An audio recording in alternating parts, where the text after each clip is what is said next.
I really need to learn not to talk about Saliba, especially in any negative way, shape or form, because whenever I do or say anything negative about anyone, I get everything kicked out of me, basically, is what happens. So welcome to the show for today. We're doing an expert members podcast. I'm going to be joined by three wonderful people to discuss my basically atrocious treason is what we're going to describe it as. We're going to talk about some transfer stuff and, of course, Arsenal's need, clearly, with the amount of crossing that we're doing, for a plan B. So we're going to talk about that and a lot more. So let's crack on with it.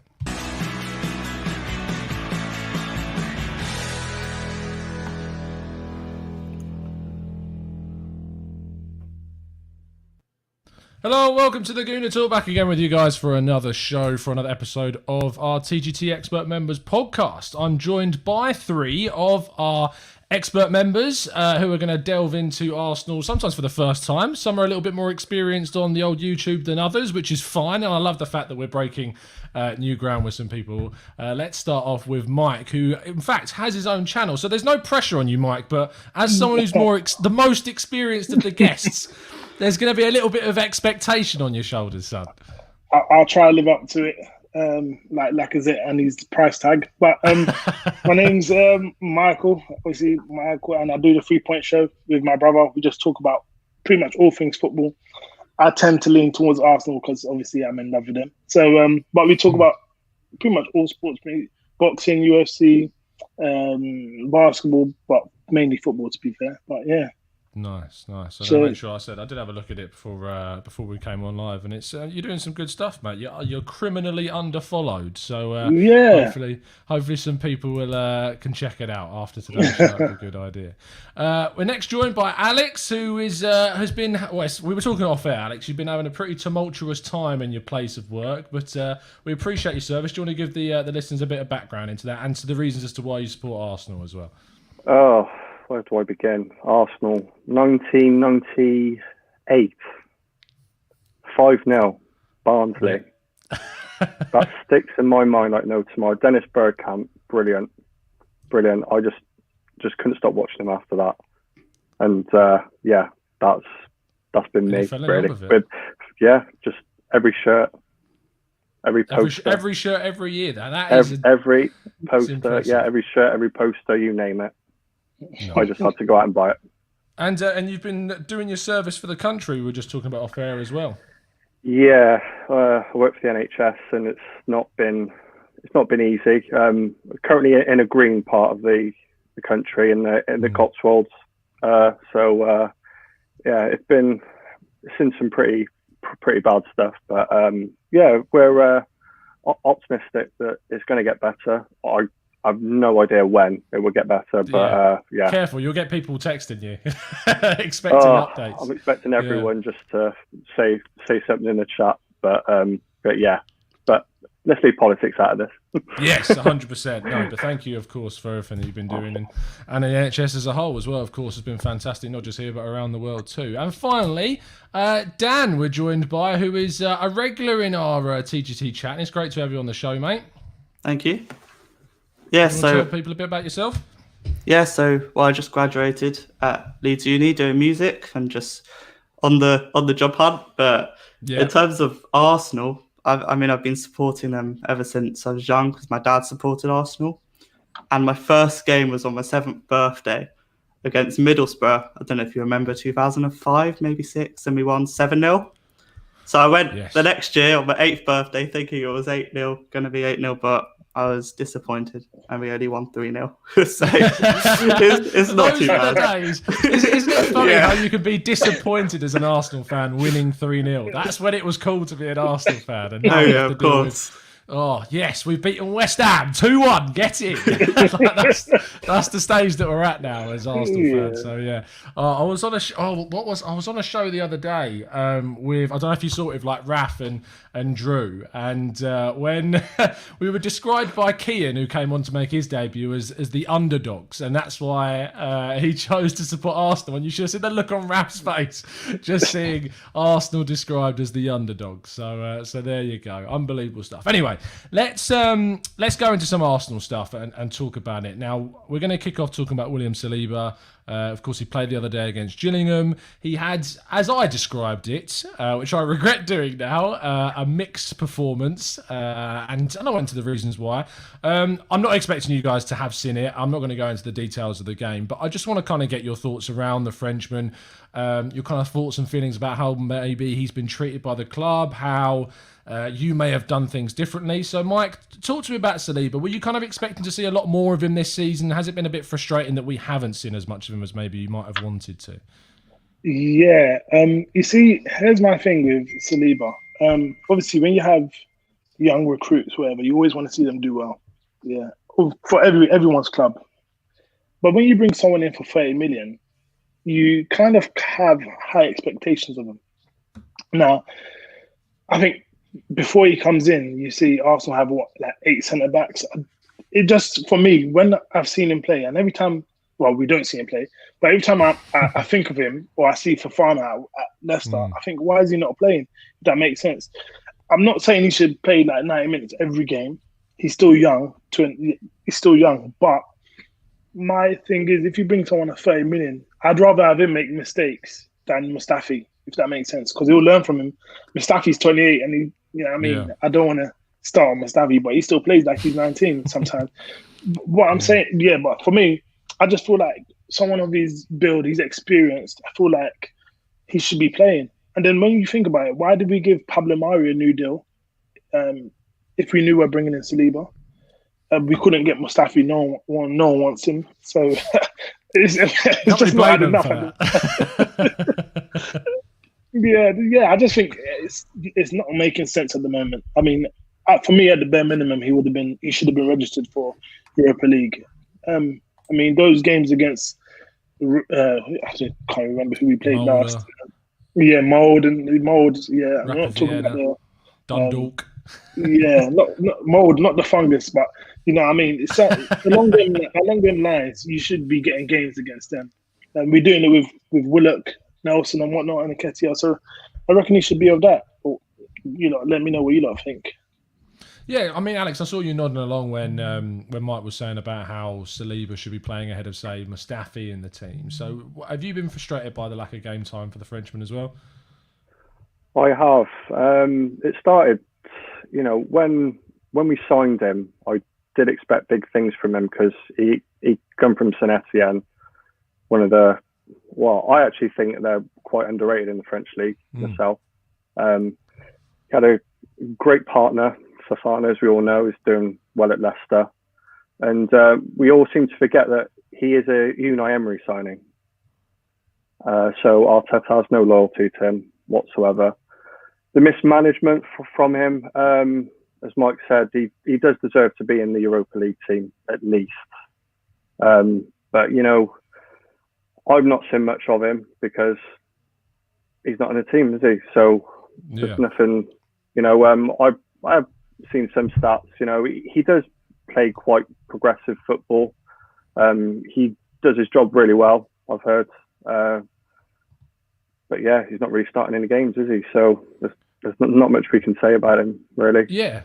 No, I completely understand. Let's read a couple of comments before we go to Dan. And Rodney says Saliba should be ready to play against Dundalk and Modder. With all due respect to the other guys, Zamir says Mustafi is accustomed to being slagged off. Saliba's personal situation and pressure from the club and being labelled as a saviour, such as that of Martinelli, would make it very difficult for him. And GK agrees with you, talking about Saint Etienne being a massive club in France and bigger than PSG. For youth. So for youth. Yeah, for youth. Yeah, for sure. And the way, I mean, as Mike talks about Fofana playing at Leicester, that's something that gets brought up a lot on social media, I see. And Dan, do you look at the Fofana? I've kind of got my own views on the Fofana thing, which I'll talk about in a second. But do you look at Fofana playing at Leicester and thinking, if he's good enough to play there, why isn't Saliba good enough to be starting for Arsenal? Well, I mean, Arsenal obviously different to Leicester, and it's about personnel. So Leicester, I don't know too much about them, but they got Johnny Evans, Sionchu, but he got injured, and they don't have as much depth as Arsenal in terms of centre backs. So when we've got Mustafi's been injured, but we've got David Luiz, Holding, who play that kind of right centre back role. I don't think Saliba is a necessity for Arsenal at the moment. I don't think we need him to be the best centre back since Gabriel. But I don't think we need him at Arsenal yet, because something about me, I'm very much pro Arteta. I think I trust the process, all that kind of stuff. I believe what he's doing, and I feel like if he was good enough, and if he should be starting, I'm sure Arteta would be starting him. And maybe it's a mistake not to put in Europa. And I think Arteta in the interview said that he kind of regrets doing that instead of Pablo Mari. But I guess the injury kind of thing came up. So there's mistakes, but I'm not sure he needs to be playing in the Premier League at the moment. That's my view, really.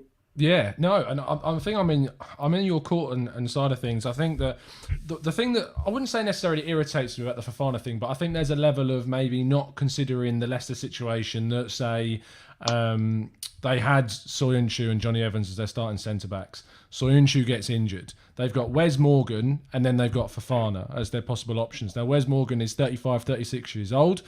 Of course, he's still done some really good things for Leicester, and he's been one of their better players, especially during the season in which they won the league. But that was 4 years ago now, and he has moved to the point where he's not going to be playing week in, week out regularly. And if you've spent 40 million quid on a young guy that's very highly rated in Fofana, and it's between him and developing him and getting him into the team, or Wes Morgan, I think that it makes sense that they're going to go in for the young Frenchman. Now, the difference is with Saliba, as Dan, you kind of alluded to, is that we've got a lot of centre-backs at the club. And we had Holding and we had Gabriel that were the main starters at the beginning. David Luiz then came back fit. Now, if we think back to the start of the season, initially, Gabriel wasn't even going to play. David Luiz was going to partner Holding from the looks of things. And it ended up being Gabriel and Holding because David Luiz ended up getting injured for that first game of the season, and Gabriel came in and then absolutely took the world by storm. Now, there is no argument to say that couldn't also happen for Saliba were he to play, but the difference is that there is a significant age gap of 3 years of playing at the top level between them. At Saint-Etienne last season, Saliba faced quite a few injuries as well, which meant that he weren't kind of able to get up to the speed maybe necessary to then come into the Premier League. And he also had his league curtailed in March because Liga finished then, and they didn't go any through sort of project restart like we did in England in other leagues like Spain and Germany. So there's that kind of surrounds it. Now, the game against Gillingham, which is the game in which we broke down on the tactical breakdown show and that we wrote the article piece on, was talking about how in that game it was able to see some of the things where maybe Arteta's been a bit reluctant to kind of play him. His passing, whilst it was progressive and it was like kind of going into that final third, he wasn't passing it in the same way that the centre-backs have been under Arteta. If you watch the way that the centre-backs pass for us, they're playing out to the full-backs in progressive ways into the final third. And whereas Saliba was kind of playing those balls over the top into the final third. Now, I think, Mike, if I come on to you about this, there is going to be an element that Saliba's game does change in these matches. And if you're thinking about the fact that he's a £27 million signing going up to £30 million, as you said, playing in a youth side with other players that are around the same age but have little to no senior experience, I look at that and I do think, in reflection, there is an emphasis on this guy to show how good he is. There's an emphasis on him to be better than what's else, and also an emphasis maybe to be a bit of a creator from a centre-back position to try and make things happen as the senior, the guy that's kind of expected upon. Do you think that actually playing him in the under-23s could have possibly a negative impact on the way that he develops going forward? I wouldn't say I don't think it would have a negative impact, but it all depends on the duration that he's there for. Because if he, it's a big difference. No matter how you look at French football, there's a big difference between playing against the likes of Neymar's and the Mbappes of the world and the Depays of the world, to playing some of the under-21s, under-23s that I'm just not going to name. I don't think it will hinder him because he looks like someone that could get better. I've seen some of his highlights in terms of his passing as well, that it's not up to the standard, as you say. And I actually don't expect him to be playing week in, week out, especially with two. Should I use the word rookies? Like two centre backs in their first season in the Premier League. That just doesn't make sense, if that makes sense. But what I'm saying is there should have been a plan. if you know, obviously we're in coronavirus. So Alex knows what's better than anyone with the impacts. But what I'm saying is, there should have been a plan. Loan him out to someone in the Premier League. Loan him out to somewhere, if that makes sense. Because it's much better playing men's football than it is playing under 23s football. As much as we want to say anything, if that makes sense. Look, I'm not the greatest football player. I'm all right, but when I'm with a certain level of football players at goals, or whatever, or when we could, I would raise my standards. Now we're talking about two different things if I talk between me and Saliba, obviously. But what I'm saying is, someone of that ilk should be playing with better quality players, if that makes sense. I think we've got more invested in him than pretty much anyone else in the under 23s, if I'm honest, just because of the price tag. Yeah. I mean, you look at the defenders that are playing with him. Obviously, Callum Chambers played next to him, who's not played a game of football for over 300 days, coming back from that really long-term injury. And there's always going to be a bit of pressure on these young guys. I mean, Holding before his injury and Chambers before his injury, both of them looked good. And we were kind of, as fans, raving about both of them and how good they had been. Obviously, Holding got that injury at Manchester United. I'm trying to think back to the injury that Chambers... Does anyone remember the game it was? Because I can't remember the actual game that Chambers got injured in. I can see you're doing that look where you look to the sky. What game was it? But no, someone in the chat will tell us. But yeah, and both of those guys were being heavily praised by the fan base before they got those injuries. And Holding has kind of struggled since coming back. But he's, in my mind, this season, he's been quite good. I think... Alex, let me get your thoughts on this. Holding cost a very small amount of money. And there's the famous Arsene Wenger quote of apologising for him not costing 50 million quid or whatever it was. He's also English, which I think, as an English player, sometimes it's looked a bit unfavourably against maybe looking to sign someone from a foreign league that could come in that's really highly rated. There is just a bit of a stigma around English players sometimes. And when you look at the possibility of bringing in a young, highly rated French centre-back, if you look at the French nation itself, there's so much young talent coming out of that country at the moment. You look how good Mbappe, you look at Camavinga, like these young guys. There's so much hype around them. And when you get them linked and then he's going to be the next Varane and stuff like this that pops up, do you think that there is an element that Rob Holding gets maybe a little bit overlooked because of that and actually has been quite good this season? Rob Holding has been above average. That's just my opinion. But no, go for it. No, you can disagree with me. No. I think there's one person that does need to be mentioned in this conversation, and that is Steve Bold. He's the under 23s boss. You know, he knows. Right, he has had Saliba playing under him, and go back to Rob Holding. I think Steve Bold knows Rob Holding more than any other player in that team at the minute. Former defender. With Rob Holding, it is a bit tricky because £2 million from Bolton Wanderers, it wasn't the major, biggest signing Arsenal would have made in that transfer window. But around that time, our defence was poor. It was still poor.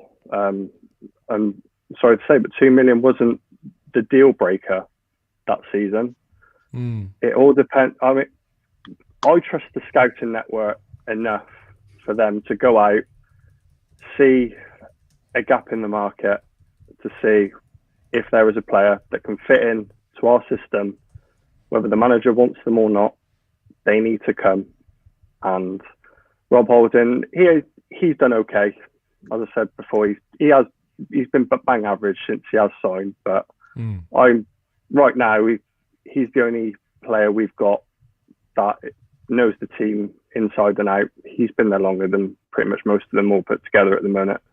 So, I wouldn't say we need to give him more time because there are better defenders there. I mean, we all seem to forget he had a cracking FA Cup final. Was it FA Cup final some years ago? Two of them against Chelsea and he played against Chelsea again, both Chelsea finals. Yeah, he was absolutely outstanding in that game. So I don't think just because they're English they get an easy ride or a harder ride. It's, you know, I trust in the manager's decision to play the team, to to play these certain players, and if it goes wrong, then as Mikel said the other day, then it's on his head, no one else. Yeah. And I mean, I've seen people in the chat box say that they would trust, say, the manager's judgment to decide whether to bring him in or not. And I think that's fair enough. I think that obviously, if we just all trusted the manager's judgment, there'd be no shows on YouTube. You wouldn't see anyone discussing. This is about opinions and stuff. But I think there's an element of, I feel that he gets a hard rap a lot of the time, and he gets kind of put with this stigma of just being this guy that was brought in for £2 million.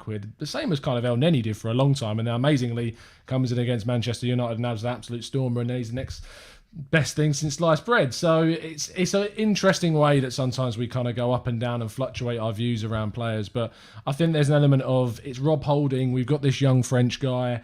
Obviously, a lot of people want to see him, but I think that Arteta's got a lot of faith in a Rob Holding that I think's been good this season. I agree with you, Alex, in that he's not been amazing by any stretch of the imagination across his Arsenal career, but I think he's been a 7 out of 10 most games this season besides the Villa game, in which I thought everyone was pretty terrible. So he hasn't really done anything that what I would say, yes, let's risk a 19-year-old and throw him into a Premier League game to possibly get absolutely ruined and his confidence wrecked from his first minute in an Arsenal shirt. So I think if Saliba had the chance to come into the Europa League, which he hasn't, and I think, Dan, that is the biggest problem with Saliba, is that the biggest criticism in the club is that we really mismanaged the early situation this season with Saliba.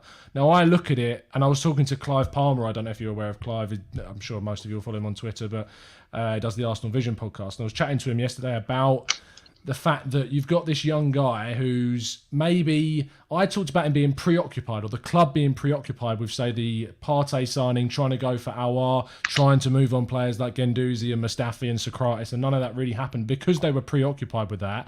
It meant that the Saliba deal, for whatever reason, didn't materialise. And we know that there was interest from Saint-Etienne. They came out publicly and criticised Arsenal for not getting the deal done themselves. There was also interest from the Championship as well. And we also are aware of that, unfortunately, he did lose a family member in that period as well, which of course is very difficult. So, and we don't genuinely know how that would affect things either. We don't know how that would affect the whole process, whether that meant that there's not even any point in speculating because we just don't know the impact that it would have had. But Dan, do you still think that Arsenal mismanaged the situation with Saliba in terms of the loaning and kind of giving him that, this is what's going to happen, you're going to go out on loan for another season because you didn't get enough minutes last season because of whatever reasons with injury and Liga? And do you think that means that ultimately his transition year, as Arteta's kept putting it, is now being massively affected? And ultimately, what do you think some of the ramifications of that could be? Well, I feel the transition year probably, should have been a whole season, not just from January onwards. So that's kind of ruined in that aspect. But then again, if you look at all the training pictures, he's training with the first team, and whether that means anything or not, I don't know. But he's obviously working the same ways as Rob Holding is. He's always working with Gabriel. There must be something going on that he's getting that kind of Arsenal DNA into him, even though he may not be playing. And yeah, he's playing the under-23s, but I'm not sure the under-23s play anywhere what Arteta's trying to do. No. And I do feel it's mismanaged because I think the most important thing is game time, and game time as a proper, not an under-23 player at a first team basis, whether it's the Premier League, the Championship, for France, anywhere, but game time was important. So the fact we couldn't get him on loan, it was a bit silly. And then if that didn't happen, then you have to have him in the Europa League squad, because to play him against Dundalk, I mean, no offence to Dundalk, but Danny Ballard, who was in our academy and he's gone to Blackpool, he probably could have played against Dundalk, and it wouldn't have been, it wouldn't have been awful for him at the moment, Ballard, actually. Exactly, we've got quite a lot of them, McGuinness, quite a lot of them, and so surely Saliba's good enough to play against a Dundalk, and then you've got Pablo Mari or Mustafi in the squad, who, okay, maybe Mustafi, he was, before his big injury, probably our best centre back under Arteta. Yeah, which is weird to say. It's a funny statement, isn't it? Yeah, and Pablo Mari, I guess, because he's that left-footed centre back, and with only Gabriel there, if Gabriel gets an injury, I feel like Arteta wants that left-footed centre-back in Pablo Mari. So it's kind of, who do you take out to put in Saliba? Maybe Cedric? I'm not sure.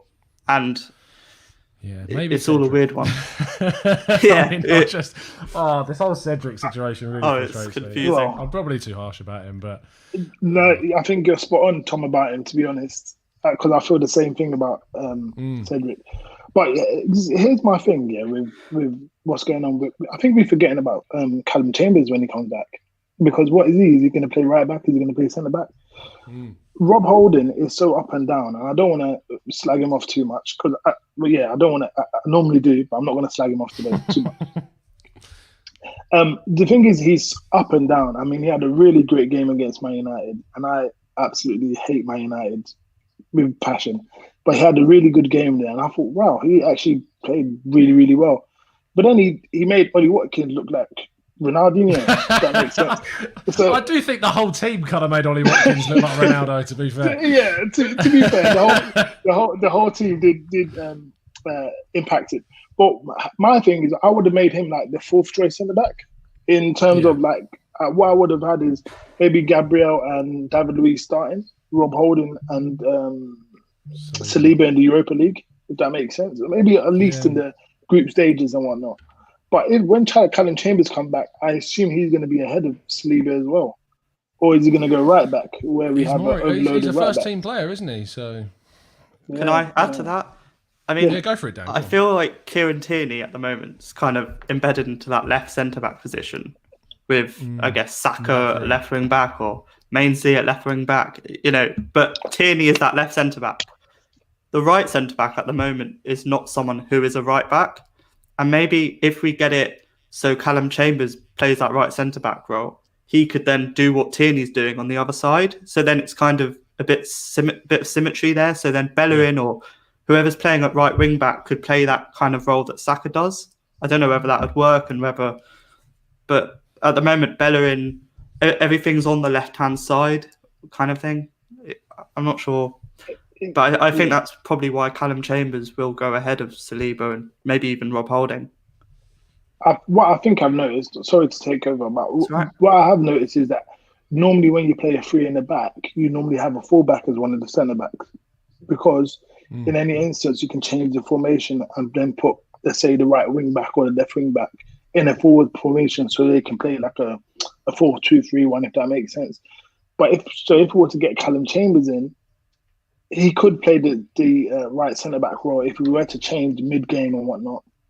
However, I just feel like on the right-hand side, I don't feel like Bellerin can play right wing-back by himself, or are we going to put like maybe Pepe there, if that makes sense? But I don't know. Something's not right at the club. I can feel it in my bones. I feel what Arteta likes. Go on, Dan, sorry. So I feel like what Arteta likes are these utility players. So I feel there was a stage when Mainsley was really used as the left wing back. He could then go to central midfield, left where he was playing all over. Saka kind of does the same. And I feel like Chambers could also do the same, play centre back, right back, defensive midfield. I feel like he will use him as a utility player. It looks like, I think Tom's gone. I don't know. Yeah, what do you think of that? I press the back button on my mouse. I do it all the time. You could have taken over the show then. You could have done whatever you wanted. The panic in your faces. I can't wait to go. I can't wait to go and watch this back now and just be like, oh no. Sorry, Dan. Carry on with what you were saying. No, I was just saying that, I think Chambers will be used as that utility player. And I feel Arteta will really use him. That's what I was saying. And I think I really like the point that you made there. And I like, actually, interestingly, thinking about Mike's comments about kind of a fullback playing in that role. And if you look at kind of Joe, Tom, I did kick myself out. I was getting Holding's getting so much abuse. I just couldn't take it anymore. No, but it's a case of like, you look at Chelsea, when they play a back three, as Piliqueta typically plays on their right-hand side of the back three. If you look at England, sometimes Kyle Walker will play, well, most of the time Kyle Walker will play. I just think we've seen tonight Michael Keane's been playing at the right side, centre-back of the back three, which is just a really strange and passive way of playing the back three. But it's it's frustrating because I think that we've signed this kid and I really want him to succeed. I want him to be the next Varane. Believe me, whilst I think the comparisons are hilarious, I'd love if he could be the next Varane. I think Arsenal need kind of Varane. Do just need Varane, let alone the next Varane. Although he's having a pretty poor season this year. But in terms of like what this means for him, and he's got a disadvantage of being French as well in the centre-back position because Arsenal are so low on their homegrown talent quota as well. And that's why we kind of need Holding and Chambers to be in there because we need them for the homegrown quota. And that's why you're seeing a lot of youngsters like Willock and Nelson get kept by the club, and maybe originally if there was no quota in the side and in the league, they may have been moved on by now. But we have to keep the likes of Holding and Chambers at the moment until we develop some much better homegrown players in that defensive area. At the moment, Arsenal are very lacking in that area of these homegrown talents. So they will likely stay. Fortunately, at the end of the season, Mustafi's contract is up, Socrates' contract is up, they're going to be moving on. And so the centre-back options for Arsenal are going to be Gabriel Luiz. Well, Luiz's contract is up as well, actually, so he's most likely going to go. So you got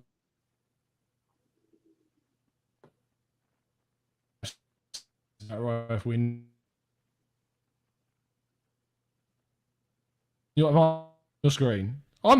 Did I go again or was I fine? Almost. Frozen. Did I go? Can anyone hear me? I've completely gone on my screen, but on yours I must be You're here. okay, you're okay now. Am I You're here? good. Can you Yeah, hear yeah, me? yeah. Well, Alex, you can hear me. This is hilarious. You need to stop slating Because the everyone's players, going on mine. Maybe first I thing think that- yeah. my Wi-Fi's given up. I think we share a Wi-Fi connection with next door, and they hate me doing this podcast so much. Tottenham fans. That's the case what it's going to be. You can hear me now, correct? Please leave me in this state of perplexual, not knowing. This is hilarious.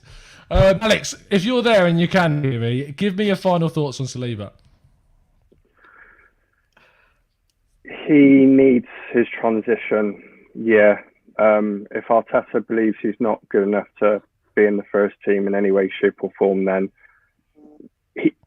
as a young player, you have to take a risk. You will have to loan him out. Like if he's not going to play, then loan him out. If he wants to go back to France, so be it. There was a tragedy with his family as well. So I believe he actually did want to return to Saint Etienne. I might be mistaken for that, but yeah, we've got so many defenders right now as it is, and I think there's no way he's going to be in this first team. So we might as well just bite the bullet and just loan him out. And that's my final thoughts, really. Fair enough. I think we've extensively covered Saliba now. We can. The most important put to thing bed. a young player needs is playing time. As it is. as someone 100% mentioned in the playing chat, time. spot on. Yeah, 100%. They do need playing time, and they're not going to develop without that at the end of the day. So if a player's not playing, they're just not going to get it. Let's move on to our second topic then, which is talking about Plan B strikers, which is something that Arsenal haven't had since Olivier Giroud left the club for Chelsea, which I still look at as one of the worst transfer deals we ever did. And that might sound exaggerative, but I just losing Olivier Giroud to Chelsea specifically. If we'd have left him to like Inter Milan, if we'd gone off to Marseille or somewhere like that, it wouldn't have bothered me so much. But this is someone in my mind that consistently scored for Arsenal. Yeah, he had his droughts and he missed a fair few chances, but he was playing in an Arsenal team with Mesut Ozil getting the best years from him, really. Alexis Sanchez, the best years from him. And he was kind of always in this role which meant that Arsenal always like, we need a 30-goal-a-season striker, not Olivier Giroud. We don't need this French lamppost up front. And we got that 30-goal-a-season striker in Lacazette, and it's not really gone to plan. And then we went out and bought another 30-goal-a-season striker in Aubameyang, and now we play him on the wing because we accidentally spent £50 million on a 30-goal-a-season striker that doesn't actually score 30 goals a season. So we kind of messed ourselves up a bit there. I don't want to linger on talking about Olivier Giroud. I may have set that stuff up, so maybe we were going to talk about that. But it's actually more around the idea of Arsenal maybe investing in a second striker that's of a different dynamic to what we currently have. Dan, I'm going to come to you first. You can throw out some names if you've got some players in mind, but ultimately, do you think it's an area that Arsenal are lacking in and something that we do need to pursue in the near transfer windows? Well, I do feel we are lacking because I think I'll go back to Giroud. When he was in the team, I don't think we made the most of him and his kind of heading abilities. You know, he could probably head anything in. And we had, Kieran Gibbs crossing it into him, maybe Monreal. We've got Kieran Tierney who crosses anything. And surely with a Giroud-type striker there, we would be scoring many goals. Like Lacazette against, was it Villa? Tierney put one on a plate and he just couldn't head it. And I don't know whether Aubameyang could have had that. I'm not sure. I'll put one name out. What about Muller, our academy Swedish striker? Yeah. I've seen bits of him and it seems like everything we need, but he's young and he probably won't play and it'll probably be Balogun all over again. But who knows? I mean, I think it's a good suggestion. I think Muller has come in and done from the things that I'm hearing. He's well liked already in the academy, and they are thinking quite a lot of him for the reasons that they signed him. And also Arsenal did kind of go out towards the end of this window because this was because of the situation with Brexit. I mean, can't imagine we're talking about Brexit at the moment, but because of the situation with Brexit, it means that our English clubs won't actually be able to sign players of the age of Muller after December 31st. So that's why we went out and we signed the likes of Muller and George Lewis from Norway, and Salah Eddin, who of course signed as a free agent after leaving Feyenoord. We're not going to be able to do these signings after that point, and there's going to be other laws and legal stuff around that, and it will be more about signing young players from lower down in the English leagues than it will be about signing young players from abroad. So that's why you saw Arsenal go out and sign so many of them this summer. But Muller is an interesting example. I think that obviously he's behind Balogun in terms of kind of the pecking order as well, with Balogun getting that spot on the bench in the Europa League, which means he's then behind Nketiah, which means he's then behind Lacazette and Aubameyang. So he's got a long way to go up. But as you say, Dan, the fact that he is so different to what we've got could put him in rather good stead when it comes to a possible selection in the near future. You may see him get maybe an opportunity in an FA Cup third round if we get drawn against a much lower league side, for instance. So it could be interesting to see what happens with him. Mike, give me your thoughts around Plan B strikers, how you think Arsenal should approach this, or do you think actually we shouldn't be looking to bring in more strikers because we should be putting more emphasis on maybe someone like Eddie Nketiah and developing him, or Balogun, for instance? I could be outrageous, but I'm more in the ilk of putting Aubameyang in the middle. I think we're glossing over this fact that as if he's never played there before. But in terms of that, for that would be my plan A and plan B. But my plan C would be I like the look of Nketiah some games. Now I couldn't tap his head because that's what he does best. I reckon in the box he's sharp as a fox, like Francis Jeffers back in the day. But nice. He what he's good at is defensively. He presses on defenders, so you can't really have a ball playing centre back against them most of the time. But the problem is, obviously, he's quite young. I don't think his body's filled out yet. He gets a bit tired and gets frustrated when it doesn't really go his way. So my plan B for me would be putting Aubameyang in the middle and putting Martinelli up front. I'm sorry, Martinelli on the left, or vice versa, if that makes sense. I think he's become the forgotten man or whatever. But I think Martinelli, or actually, let's not forget this person. I think you lot should write this. I've got two things: the lottery numbers and what's going to happen next. Reece Nelson is going to win a golden boot before I turn 35. So there's some time in that. Wow. I'm still young. Yeah, trust me on that. I won't give you the lottery numbers yet, but he will do it. Martinelli. I reckon Martinelli and Aubameyang for me, because Martinelli just has a drive. He offers something different, if that makes sense. I know he's a bit injured, and maybe he's like a few weeks away. But for me, my front three would be Martinelli, Aubameyang, and Pepe. Yeah. Well, not Nelson. But how's he going to get? How's he going to get top scorer? Well, he has to work his way into the side. He has to work his way. I was going to say. No, go on, Dad. I'd quite like to see Pepe up front. I think from the right, he's very much on the sidelines and doesn't. I think he's much better when he cuts in. So what if he's just as a striker, and maybe with Aubameyang? Or I feel Pepe could be better from the centre, really.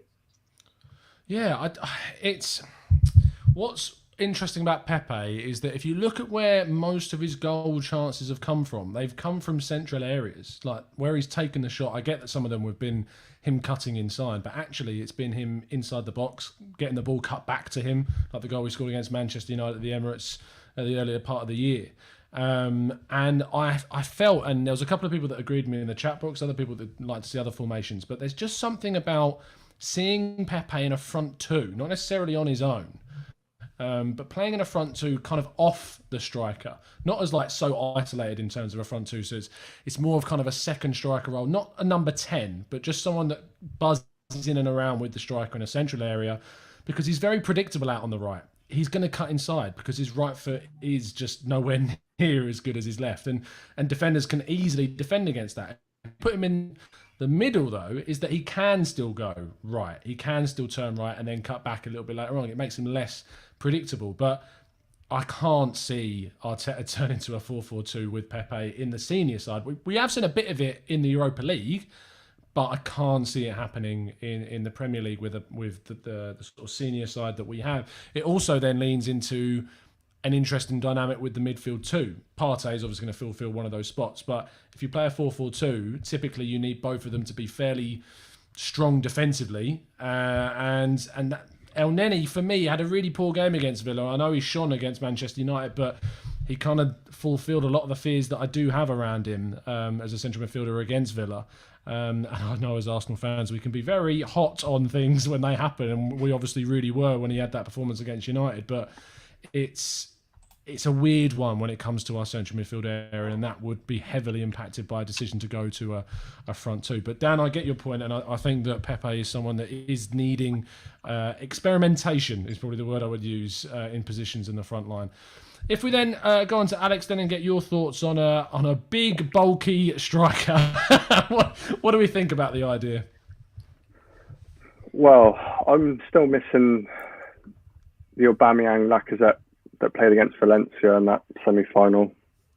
Them two played where they were outstanding that day. They it was like they read each other's minds. How the tables have turned nowadays.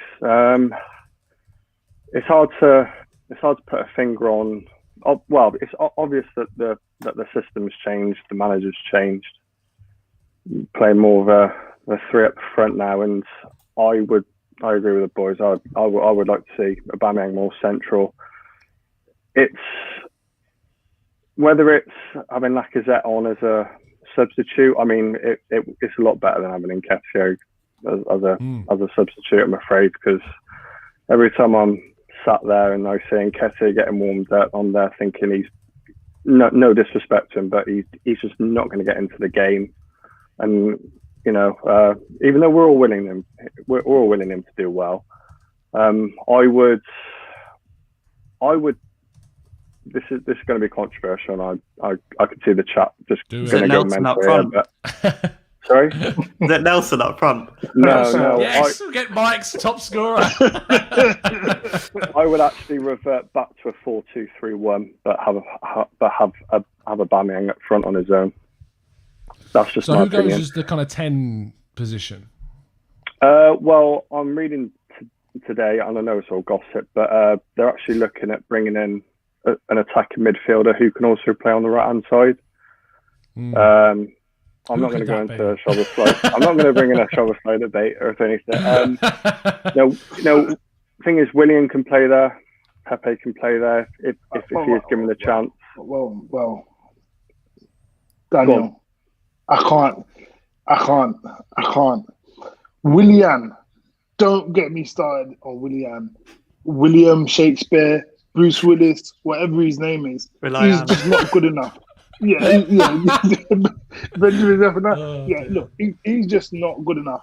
My brother watches is a Chelsea fan, and I can say I probably watched a lot of Chelsea games for the last X amount of years. And honestly, the guy, he pissed me off watching him play for Chelsea. And that shows you how much of a player he is. I mean, some people think he can be revived, but I honestly think he might be the worst player at the club. But when we played against Sheffield United and we went into that 4-2-3-1, we were so much more fluid. And Willian was in that 10. And I think he really stepped up that game. Yeah. I think from a middle, he might be quite good. Maybe. I mean, the 2 games we've seen him play really well against. No, he did have a good game against Man United. I won't be too harsh, but I think the 2 games we've seen him excel at was against Sheffield and Fulham, who, I'll be honest with you.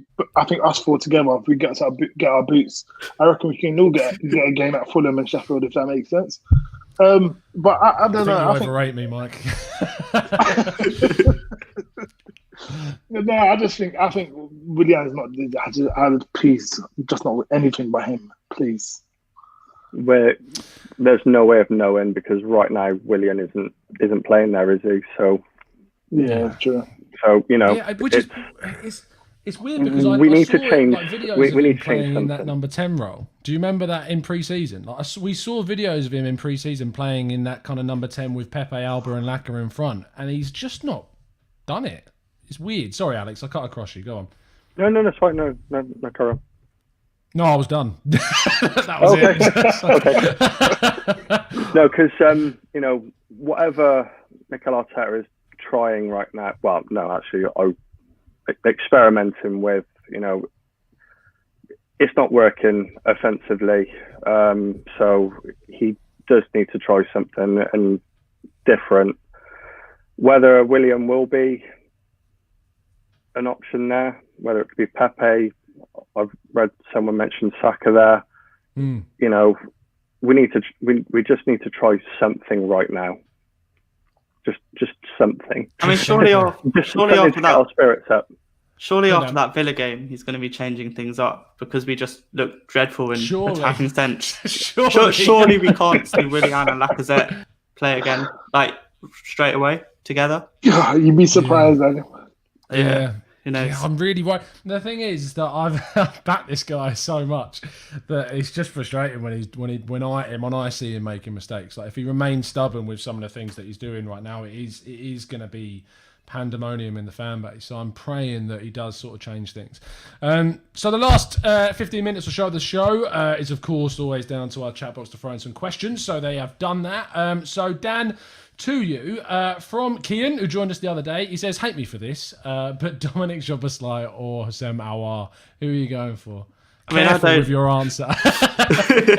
I don't watch a lot of Austrian football or French football. I've seen highlights and stuff, but we've asked the questions to the right person here, guys. I think I always see Dominic Szoboszlai kind of pop up more in terms of what he's doing. I feel Aouar hasn't been that great this season. They're both young. Dominic Szoboszlai is younger. I trust Tom's word. I think Szoboszlai probably. Good choice. Good choice. The thing is about Aouar, and the biggest thing I've heard, and I don't watch Liga football a lot, and that's why I go and talk to people that do. And speaking to Jeremy Smith, all he says about Aouar is that one, he's overrated, and secondly, that he's inconsistent, and thirdly is that when Lyon play badly, he doesn't drag the team up. Is that his performances drop to that of a poor Lyon side when they're playing poorly. And that all of those attributes are just not what we need. Like we need someone that when Arsenal are not at it and not playing well, is we need them to drag them. And I'm not saying that Szoboszlai is that guy because he's a 20-year-old kid that's been playing in a Salzburg side that dominates the Austrian league. So there's no guarantees at all that he comes in and does that. But the thing is that he is consistent. Is that in every game, be it Champions League against Atletico Madrid or be it in the Austrian league against Austria Vienna, he turns up in every single game 99% of the time, and that is the kind of difference that we need. Now, if it was able that Arsenal were able to go out and sign a more established, say, mid-20s attacking midfielder, that might be what we need right now. But the money that would cost, the likelihood that they would be able to be sold by the team that have them is unlikely. So Arsenal need to be a bit clever, and a 25 million euro buyout clause for someone as highly rated as Szoboszlai, for me, it just makes too much sense not to do. Mike, Christopher Fung, who is a member who has been on the show as well, and he says, is a formation change more important or an evolution of Arteta's rigid attacking structure that is one of the slowest at progressing the ball forwards in the league? I think a mix of both. I think a formation change is needed. I think we do need to have several ways of breaking teams down. Not every team we play against is going to be the same, if that makes sense. You just look over at Chelsea and they play 3 at the back in some games, and then they play 4 and back, 4-3-3 in other games and whatnot, 4-2-3-1. They can switch up. What Arsenal need to do is have the same thing. We might not have the personnel, but I think right now we're not expected to win the league or anything, so we should be experimenting at best, if that makes sense, until we can recruit in January or in the summer. And in regards to Arteta's rigid attacking structure, I'm surprised at that, because at Man City, it's quite the opposite. I mean, they're quick with the ball. The defenders don't really dwell on it too long. Rodri gets the ball and he turns on it and gives it to the wingers and one to De Bruyne to make it happen. We aren't going to score goals if Gabriel and David Luiz are going to be holding the ball the most, and which is funny, because we stopped attacking pretty much as soon as David Luiz, our centre back, came off injured, which is ironic. The fulcrum of our creativity is a centre back. That's what it is. Oh yeah, I mean, how ideal is that? I think we should give him the number 10 shirt. To be honest, we should give David Luiz. No, but if we can, as soon as our centre backs get it or Leno gets it, I think if we can in transition, I mean, Willian, Pepe, Aubameyang, if we can give it to these people, or even if Ceballos as a party, and they can turn on it and attack as quick as we can, it can be tiring. Obviously I'm not an athlete. I had some custard creams earlier today, so I'm far from a model fitness guy or whatever. But I feel like with these guys, the intensity needs to go up, and with more intensity, I think we'll have more chances. And with more chances, maybe Lacazette can put through in the back of the net. Maybe Aubameyang can do the same.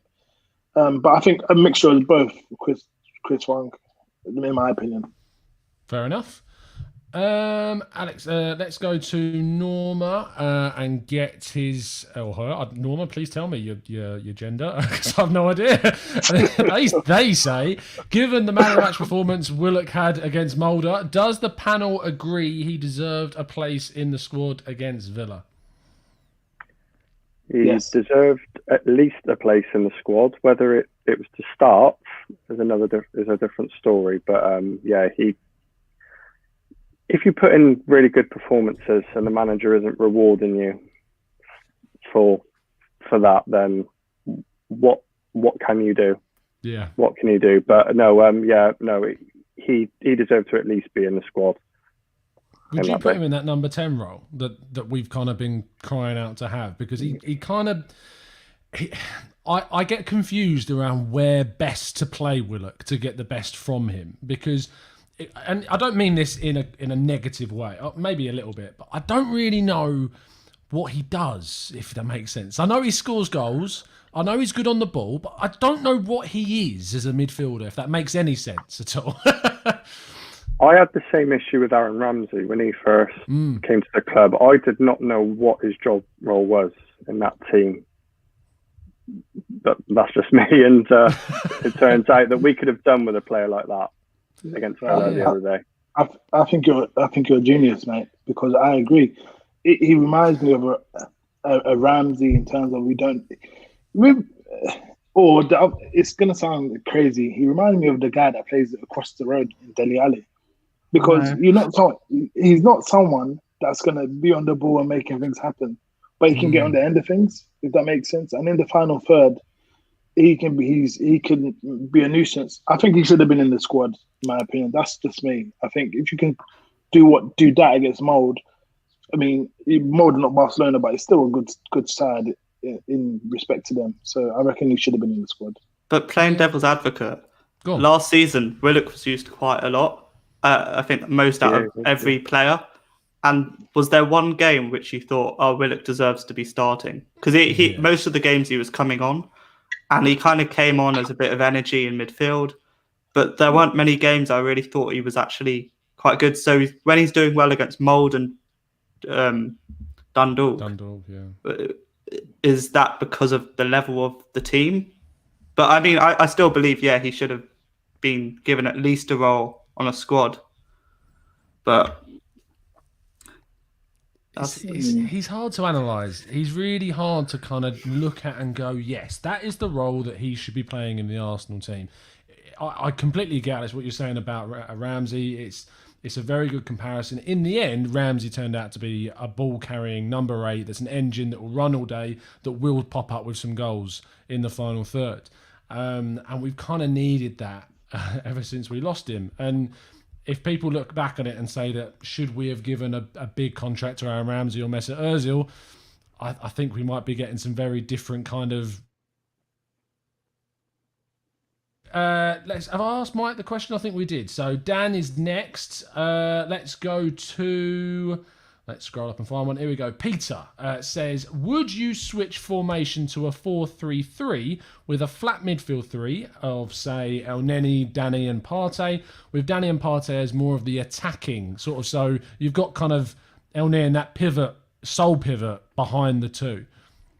So I don't know why this is, but whenever I see Ceballos, he's always pretty much in our box. I feel he's gone very defensive recently. And I don't know if that's Ceballos and that's where he wants to play, or if that's what Arteta wants to do. And it kind of reminds me slightly when Torreira was playing in the 10. I feel that Ceballos should be playing in that 10 because he's got that kind of technical ability. I feel like he should be. But yeah, in terms of formation, I feel we're not ever going to get a fixed 4-3-3 or a fixed 3-4-3 or whatever, because I feel the way Arteta played, the formation that I think it is 4 fullbacks with kind of like a free roaming left wing back, and then everything else is just kind of put out. I don't think there's a fixed formation, and maybe some games it should be like that, because I feel Villa, they obviously sussed us out, and maybe if it was so simple with El Neni, Ceballos and Partey in midfield, then maybe we could have got more of that. But I find what I said before is that we won't see a team this year without either Saka or Maitland-Niles or Mainsley, because I feel they have that role playing as a left wing back to merge into a central midfielder or winger. I don't think you'll see a team without any one of them. So in terms of switching formation, it's a difficult one, because I feel the way Arteta's doing it is just whatever, really. It's whatever happens on the pitch. It changes fluid, every... Isn't it? Yeah. It's so fluid. It's part of me, I get it. Like, I get why you need to be fluid, and I get that like Saka playing on the left kind of backs up that Tierney position and provides that cover, and having kind of a proper centre back on the right hand side enables Bellerin to kind of be more adventurous on the right hand side, because you've got that consistent security there.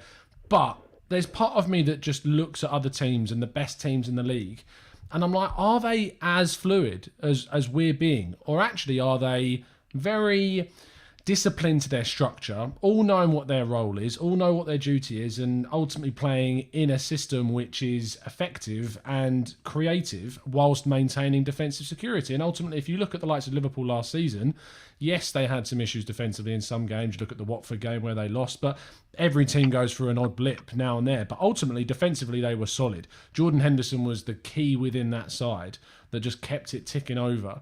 And Arsenal don't really, I feel, have the individuals centrally until, say, Partey came in, that was going to be that fulcrum in the midfield that was going to anchor everything working properly. Mike, do you want to ask a final question before we wrap up? Yeah, I've always wanted to ask you guys' opinion, because I'm seeing a lot of, he's been played in multiple positions for us. Left back, left mid, left wing, right wing. What do you think Saka's best position is going forward? Can I take this one? Go for it, Dan. And then go for Alex as well. Yeah, I mean, I think that Saka, whenever he plays, usually left wing back, he's usually our best player. He's driving into the box, he's taking shots on, and he seems like the player that everyone else should be learning off. He doesn't seem like the 18, 19-year-old. And even today for England, he's winning penalty. He's attacking a lot. And personally, I'd love to see him just attacking. I don't want to see him having to play that left back when Tierney's up the pitch. I quite very happy seeing him maybe the 10, but just attacking. I don't want him to have that defensive duty necessarily. Go on, Alex. What do you think? Yeah, I'll echo what Dan said at the start. He was playing more of a left wing back role last season, and he was very, very effective. He drives forward a lot. People don't seem to realise that, but when we lose the ball, he's just completely out of position. He's in no man's land, which is not his fault. I would like to see Saka more of a left wing back, left midfield role. To be fair, but that all depends if we can find a really good partner to fit alongside Thomas Partey. I don't think any of the players we've got now will be a really good fit for Thomas Partey moving forward. But no, I would like to see Saka go over to the right a little bit more, just to keep the defenders guessing. Even though it would be a little bit predictable him going onto his left foot, but I would just want to see something different, like all of us keep saying, just try something new. I've just received word of a Joboslai goal alert, and it was a hell of a goal. I've just managed to catch it. Another fantastic strike from outside the box. It's low this time, not as theatrical as some of his other strikes, but again, another goal for Joboslai. So if you need any more convincing, there's some more there. It's just gone through. So apparently that means, according to that goal, which is great as well. So congratulations to them, and yeah, Joboslai strikes again. What a way to finish today's show.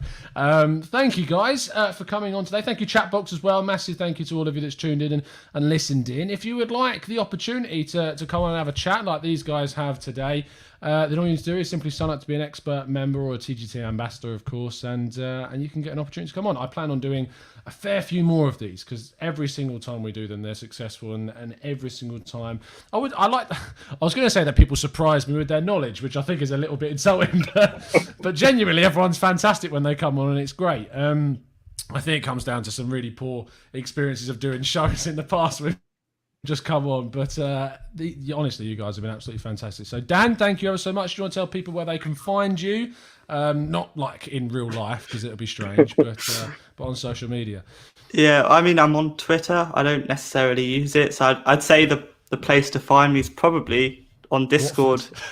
Yeah, Watford. Yeah. No, but probably on the Discord server, really, if you're signing up. Yes. Yeah, so, Dan is very active on the Discord server, and speaking of which, if you do want to join our Discord server, again, that is a privilege of our expert members that they get to be part of that. So, and genuinely, it's been one of the greatest things that I've decided to do, making that Discord. It's great, and you guys make it very active. And I know I have to dip in and out semi-regularly, but you keep the conversation going all day, which is great.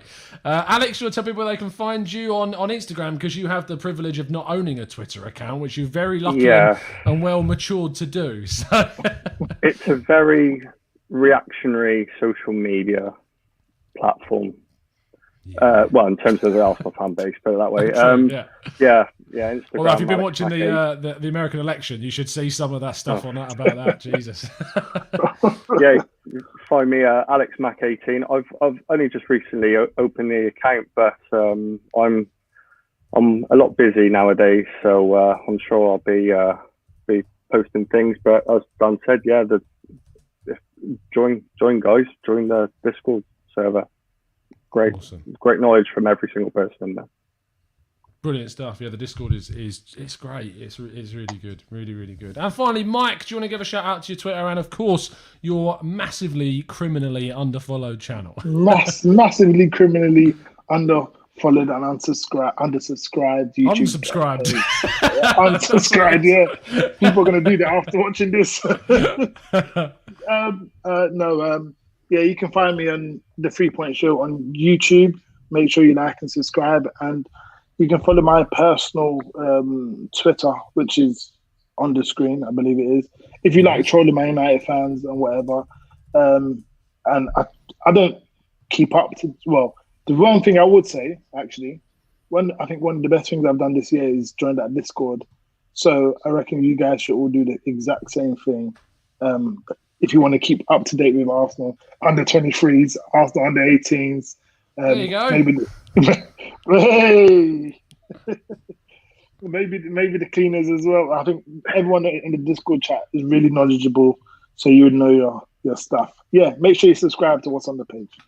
Yeah, 100%. And yeah, so make sure you check out the 3 Points. And if you would like to join the guys regularly every single day and hear what they've got to say as well as that of our other members, yeah, sign up and join our Discord server. I'll be putting another link because for some reason, I don't know why it does it, but Discord changes the link every day. So you can't just keep sending the same links. I'll be putting another link into our community tab and people can sign up and join up if they are an expert member or higher. So yes, thank you so much. A massive thank you to everyone that's been tuning in today, and of course Dan, Alex and Mike for tuning in today and helping out with everything. It's been great. Apologies for any connection issues. I don't know why mine went so weird earlier on, but it did. Hopefully that's, I reckon the missus is probably watching The Crown again. That's what she's doing recently.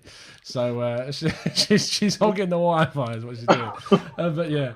But thank you so much, people, for tuning in. We will see you again very, very soon. And as always, up the Arsenal.